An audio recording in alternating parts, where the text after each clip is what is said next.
I'm so excited to be joined today by Erica Goode.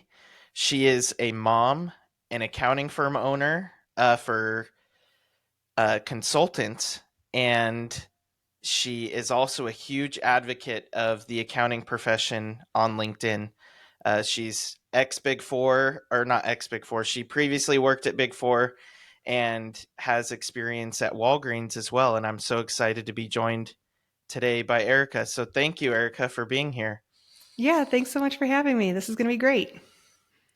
You are doing some really special things in the accounting profession, and I'm super excited to share that with accounting students and young accounting professionals. I think we need to get more of the attitude and more of the cool things you are doing out to students because like we were talking about before the episode, most of what students hear is just the horror stories, right? They don't hear the success stories like you have. So super excited for you to share that with us today. Yeah, there are stories, and we love clickbait, so we love the horror stories. But there's so much more you can do with an accounting degree. There's nothing wrong with the traditional path. That was my path, but there's also more you can do with it than just the traditional path. Yeah. So do you want to give us a quick career background? Maybe start with why you even chose accounting to begin with. Oh, that's such a good question. Let me think. So I was, up until the point I was 16, I was sure I was going to be a veterinarian. Absolutely going to be a veterinarian. Went to a veterinary school open house, saw a whole bunch of sick animals and thought, I'm absolutely not going to do that. And that looks really sad to do. And I just wanted to pet dogs. So my parents encouraged me to go into business. They just saw an aptitude for it in my life. I took my first accounting class in high school. I'm not sure if high schools still have accounting classes, but I will go down in saying that it was the best accounting class I ever took.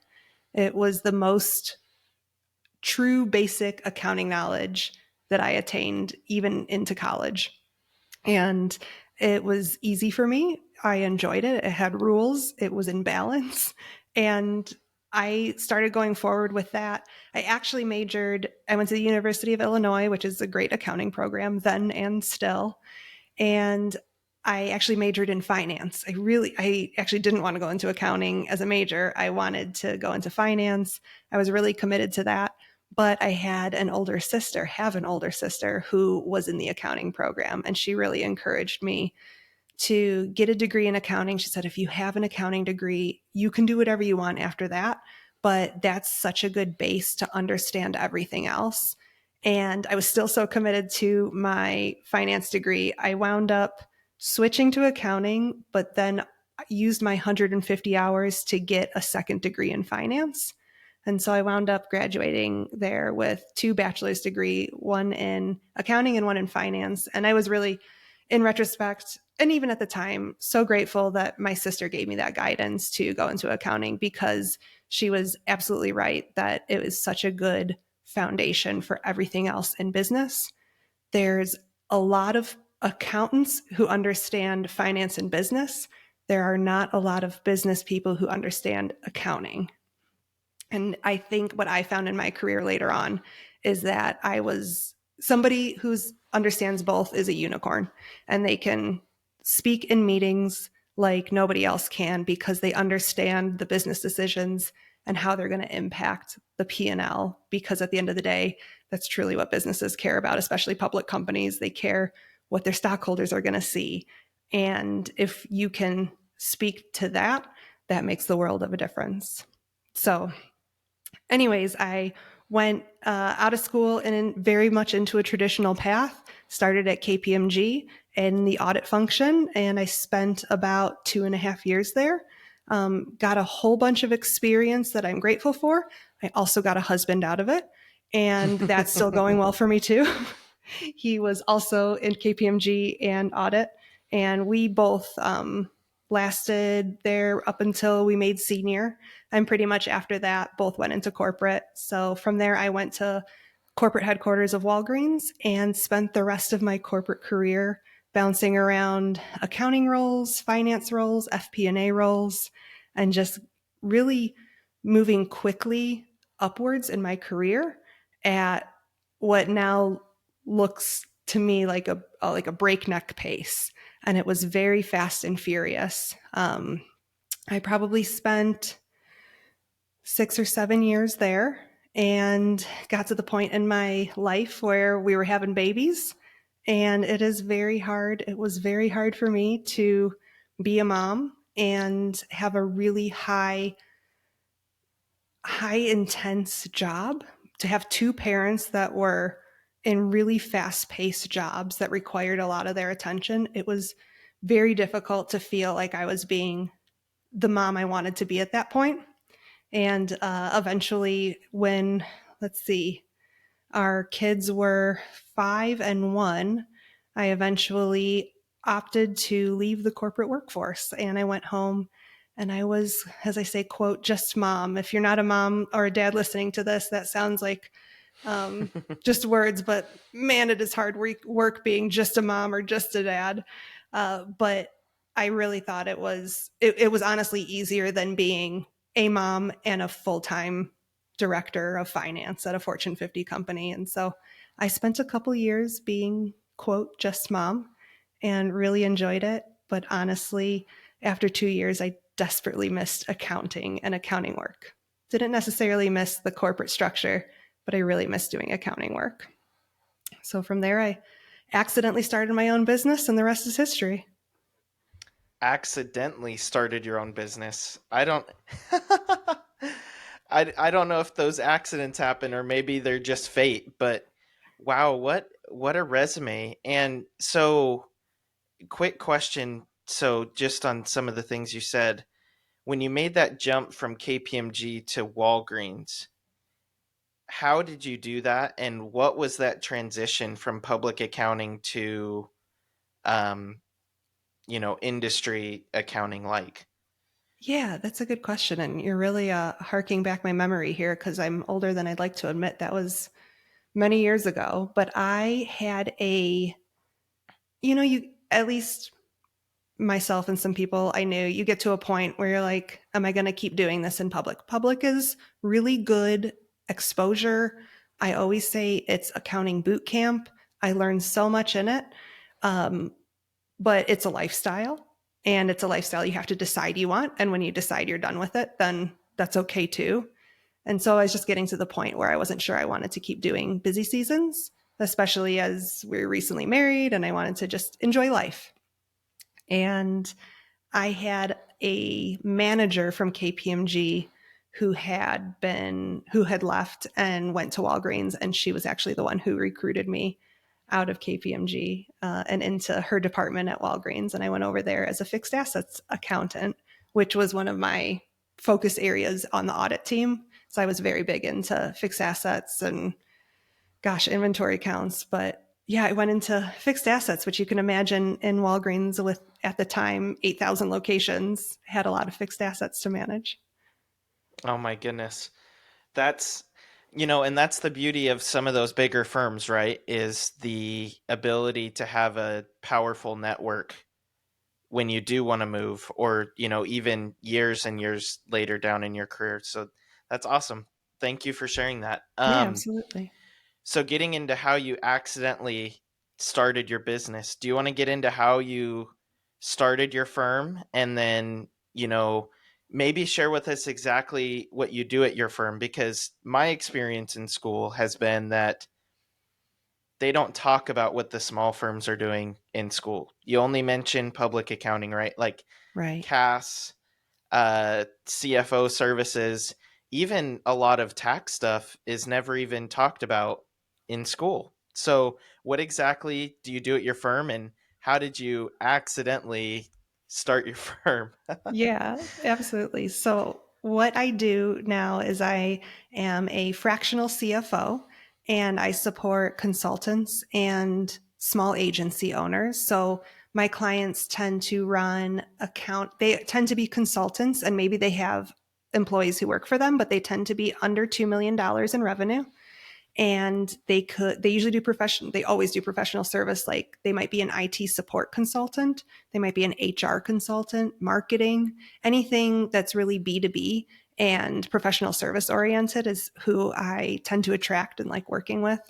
And I do fractional CFO work, which, if you don't know what that means, it's like, imagine what a CFO does, like oversees all of finances. But a small company, $1 to $2 million, can't afford a full-fledged CFO. So you're in essence hiring a fraction of somebody who could be a CFO. So I have multiple clients where I act as the small CFO for that company, because it wouldn't make sense for them to pay a couple $100,000 to get their own CFO. And so my firm does bookkeeping. So I always say nuts to bolts. We don't do tax returns, but we do bookkeeping, always in QuickBooks, and take it all the way to cash flow forecasting. And so helping the business owner make sure that they're not going to run out of cash, or they're not going to have a loss on their business, or they're going to have enough money to pay payroll in 3 months. Things where we're really focused on forward looking. We absolutely make sure the history and everything in QuickBooks in the past is accurate, but we use that data to then turn and look forward so that we can help them make business decisions that are financially wise for the future. So yeah, and also if you follow me on LinkedIn, you know that I run a very small accounting firm. It is just me. I have a part-time bookkeeper who is non-US based, and we are very small. I have 10 clients, and I only work 15 hours a week. That's crazy.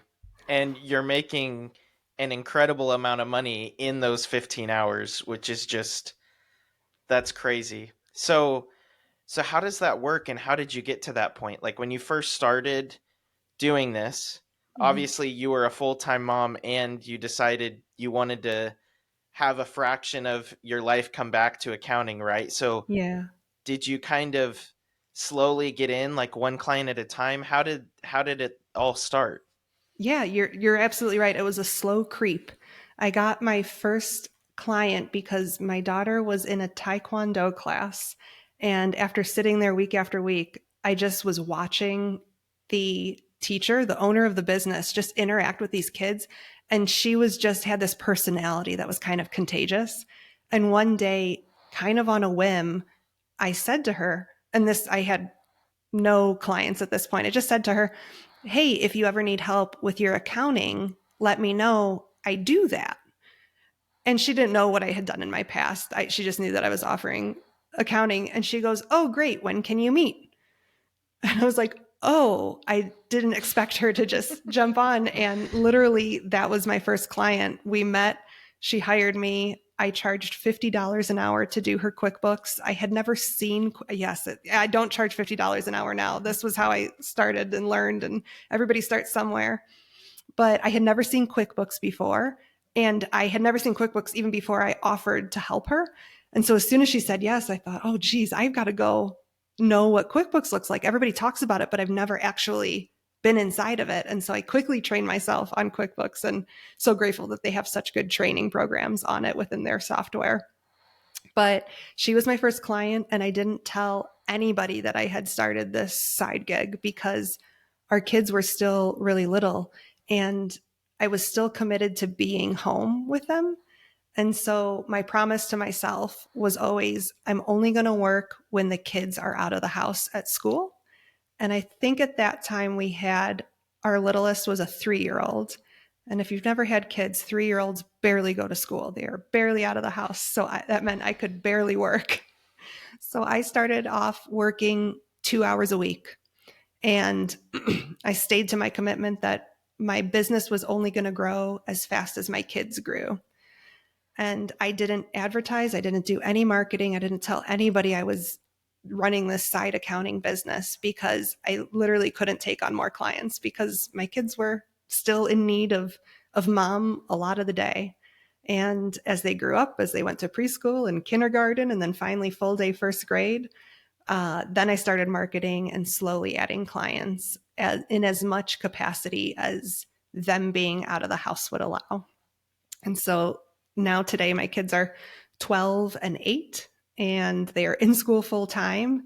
And I actually could work more, but I found a really happy medium of 15 hours a week. And it provides the income that my family needs, and I don't see a need to work more. So I work 15 hours a week and cap it at that for right now. That's amazing. I, I value family a lot. Um, I already have a daughter and I'm fairly young, right? I'm not even done with school yet. And me and my wife already have a kid. I've, if you talk to mainstream accounting, it doesn't feel like you can do both, right? But I love that people like you, and I love especially that you're so active on LinkedIn because students like me get to see that, and that gives us hope.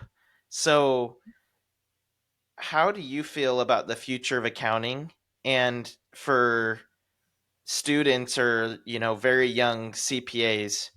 What's your best advice for them as they kind of look towards the future with family, with their accounting career?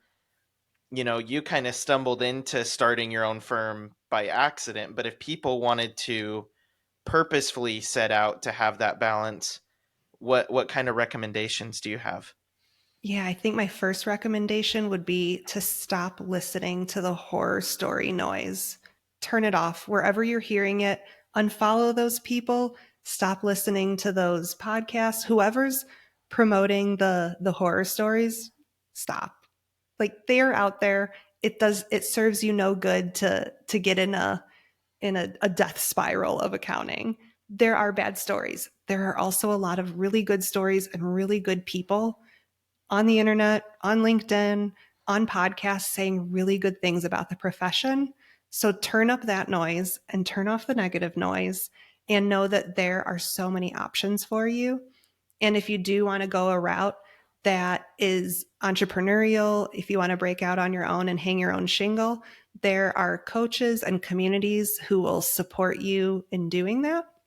There's also just a lot of free information out there in podcasts and on LinkedIn that you can follow. And then I would also say part of my story is I was stepping out even in a corporate standpoint. There were times, even before I had left corporate, that I was asking for things that were important to my family life. When I was pregnant with our first child, I went to my boss and I said, when my daughter's born and when I come back from maternity leave, I'd like to go down to 4-day work week. I'd like to go down to a 32-hour work week. And he was like, oh, okay, let me talk to my boss about that. So he came back a few days later and he said, oh, actually, we don't do that here. And I was like, oh, okay, no problem. I'm going to have to find a new place to work then because that's what I want to do. So, like, I totally respect that you don't do that. That's important to me. So I guess I'll like look around. And maybe I was hormonal, maybe I was just being honest, but it was very frank and honest. And it wasn't in a sassy kind of way. It was just in a like, well, this is what's important to me at this point in my life, and this is what I'd like to do. And as luck would have it, he came back the next week and he said his company did do that now. And they actually allowed me to do that. And I didn't mean to threaten them. It was, again, just something that was important to me. But they made accommodations so that I could go down to a 32-hour work week and spend an extra day home with our daughter when she was born. And and that was great. And that was a huge part of just standing up for what I believed in and asking for something that was important.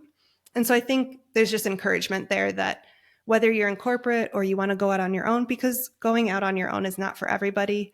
There are plenty of people who like the corporate atmosphere and want to stay in that.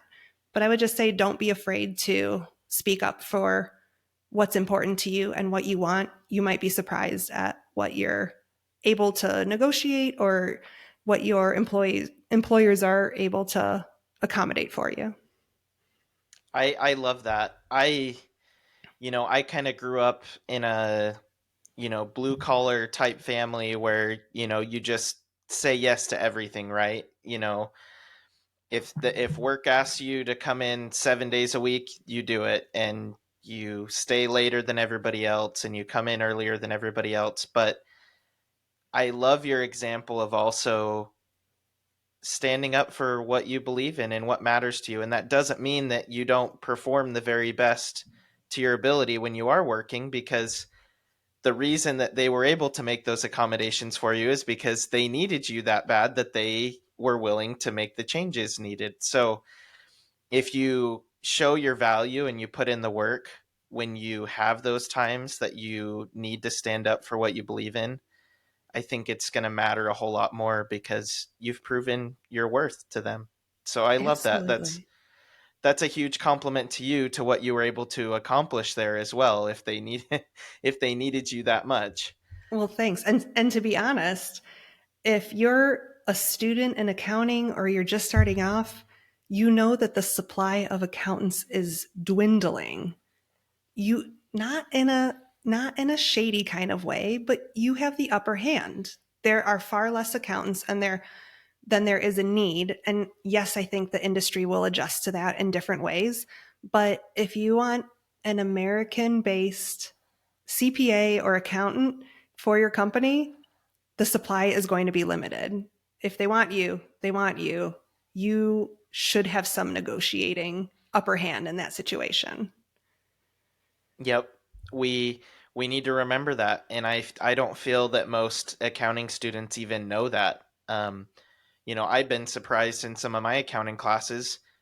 Most of these students don't even realize that there is an accounting shortage. They're just doing accounting because their parents did accounting or because, they were kind of shuffled into it. But when you can when you get outside and you listen to the podcast, when you listen to podcasts like yours or you see what's going on LinkedIn, you're able to see outside of just what's going on in, your little classroom. Yes, I'm Um, really excited to see what happens in the industry in the next 10 years. I think there's a lot of people saying they're scared to see what's going to happen, but I am excited. This is not a dying industry. There are going to be some shifts from AI, there's going to be shifts from non US based support, and it's going to change what accountants in the US are called to do and able to do and looked for. And it's going to be fun to watch that unfold. do you have like one or two things you think are going to happen that you're excited about? I think US based accounting firms are going to be forced to look for hiring outside of the US, which I don't think is a bad thing. There is phenomenal intelligence in accounting in other countries of this world, and we should be leveraging that and we should be giving them jobs and having them help where our need is in the US. I don't think that's a bad thing.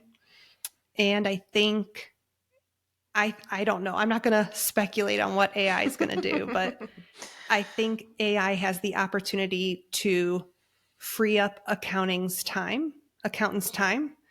And when we have free time, we get to do more valuable work. And that's fun. Like, it's easy to do the easy work, but if AI can do it, it leaves our brains available to operate at the top of our degrees. Yeah, I love that. And so going with that, with the fractional CFO services you offer, obviously you do the bookkeeping and the regular accounting stuff, but what do you get to do one-on-one with your clients to help their businesses? Can you explain a little bit of what you do with that and how you're able to help your clients? Sure. So I meet with my clients every month. If I'm their fractional CFO, we're meeting on Zoom. None of my clients are local, so we're meeting on Zoom every single month. And I'm walking through them in the past, what happened to their business, and then what we're doing is talking through cash flow of what's going to happen. And the hope with any business is that your business is generating cash. And when we get to that point and when they're generating a lot of cash, we get to have this really fun discussion on what do we do with all this money? When you're not just scraping by, I can show them how in the next 9 months, by the end of the fiscal year, they're going to have an extra $100,000, $150,000 sitting in their bank account. Now, I don't recommend it just sit there. Now we need a cash reserve sitting in the business in case things happen in the business, but we don't need to keep too much. So now, as the business owner, I'm like, what are your financial goals? What do you want to do with this $100,000 that is just lying around, right? That's a great problem to have. So we get to have really fun conversations about whether that means they start plunking money into retirement, what retirement vehicles like SEPs or Simples or 401ks or solo 401ks, all these options that business owners don't have time or the desire to dig into. I get to become the expert on that and help them decide that. Or things like they want to save for their kids' college fund. And so we get to start having these conversations about personal finance and what investing in a 529 would do for them from a tax advantaged way. So we just get to have these conversations that are really specific to the people. And those are the conversations that AI can't reproduce. I'm not worried AI is going to take my fractional CFO job because my clients don't want to sit with a computer. They want to sit with me.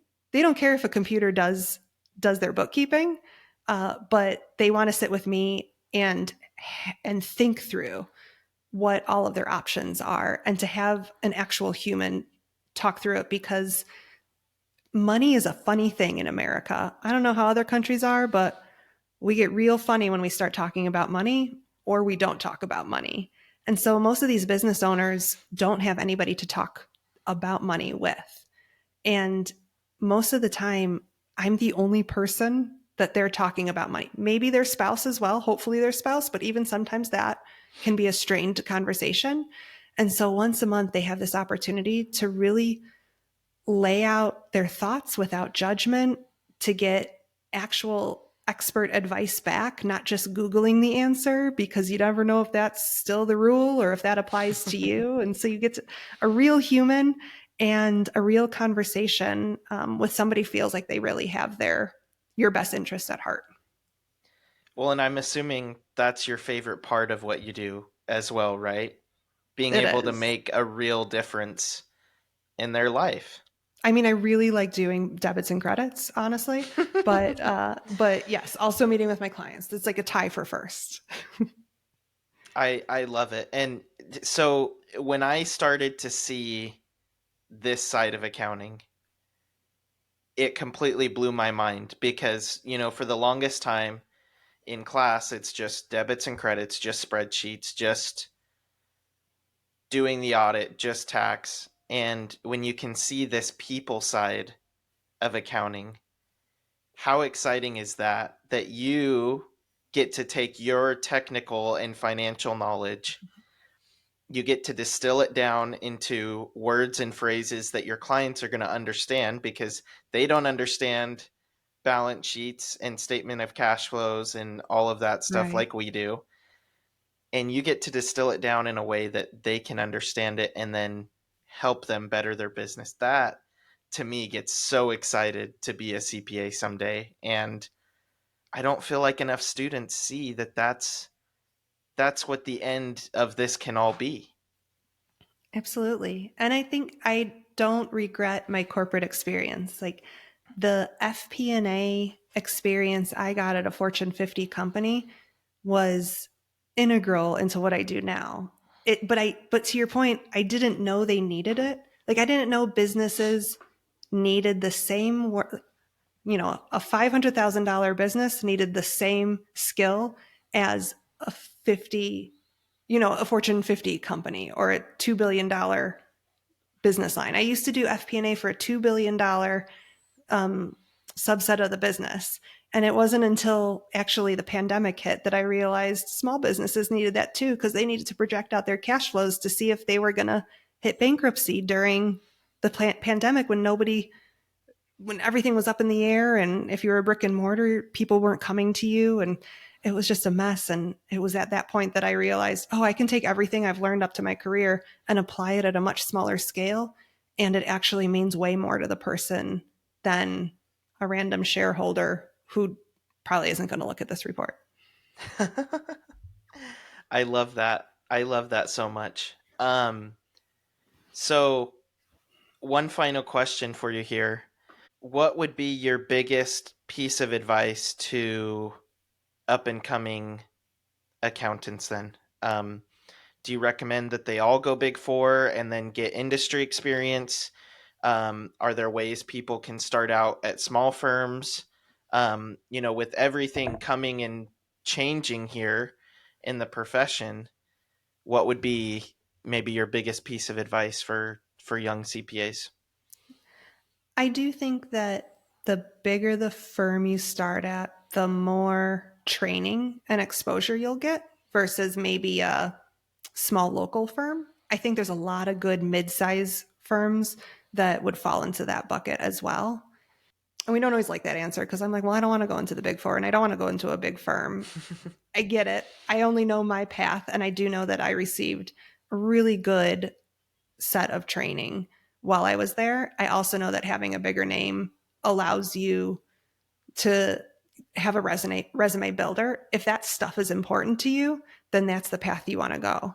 If you don't ever care to have big names on your resume, then you take your path. There is no wrong path. You have to do what's right for you, and it has to feel like your path. You have to not fight it.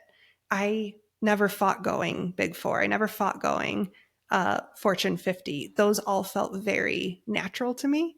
But had, if it was my daughter and this is happening, she's getting to her teenage years, you can tell when something doesn't feel right to her. She's like, ooh, everybody's telling me to do this. For example, everybody wanted her to run cross country last fall. Coaches were talking to her. Her friends were saying it. She's like, Mom, I don't feel like running cross country, even though everybody's telling me to. Well, then don't do it. Don't do something just because everybody says it's what you should do. You have to do what feels right to you. And I would say the same, whatever career path you are on. And gosh, if accounting doesn't feel like the right path, we are going to miss you. We hope it was for you, but if it's not the right path for you, then it's not the right path for you. And if accounting is the right path for you, but it's not Big Four or it's not audit or tax, then do what feels right for you. You can't go wrong. If accounting is for you, you can't go wrong with an accounting degree. You will find something fabulous to do with it. I love that. And what a great end lesson to go where you feel natural and what feels right to your path. I've never heard that advice on an accounting podcast, so I really appreciate that more warm message. That's awesome. Um, Well, I must be in mama bear mode. well, Erica, thank you so much for your time. I really appreciate you sharing your firm experience and your career experience with us. I will link your LinkedIn and your podcast below. Your podcast is called. Coaches, consultants, and money. And it's Okay. directed towards my ideal market. So it is geared Okay. towards consultants. But if you're curious to listen to it, um, I try to keep that one interesting. I've enjoyed a few episodes. So even though Yep. it's not directed at me, it's an enjoyable podcast. So I will link all of that below, and I hope everybody gives Erica a follow because she's sharing amazing things on LinkedIn for all accountants and especially young people that are coming into the profession. So thank you so much for all that you do for the profession, Erica. Thanks so much for having me. Of course.